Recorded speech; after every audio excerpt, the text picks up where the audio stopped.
दोस्तों आज की इस वीडियो में हम आपके लिए लेकर के आए हैं 400 स्क्वायर फीट में 2 बेडरूम के साथ 16 फुट बाई 25 फुट का एक शानदार हाउस प्लान। जैसा कि आप वीडियो में देख सकते हैं, हम आपको एक कंप्लीट घर का नक्शा बनाकर दिखाने जा रहे हैं। वीडियो में लास्ट तक बने रहिएगा।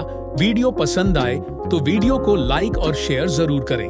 दोस्तों, अगर आप भी अपने घर के लिए नक्शा डिजाइन कराना चाहते हैं तो अपने प्लॉट का प्रॉपर साइज कमेंट बॉक्स में लिख सकते हैं।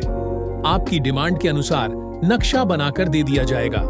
अगर आपने अभी तक हमारे चैनल को सब्सक्राइब नहीं किया है तो प्लीज हमारे चैनल को सब्सक्राइब कर लीजिए और बेल आइकन जरूर दबाएं ताकि आने वाली वीडियो की नोटिफिकेशन आपको सबसे पहले पहुंच सके। अगर आप हमें फेसबुक पर देख रहे हैं तो हमारे पेज को फॉलो कर लीजिए। हम रोजाना आपके लिए ऐसे ही वीडियो अपलोड करते रहेंगे। धन्यवाद।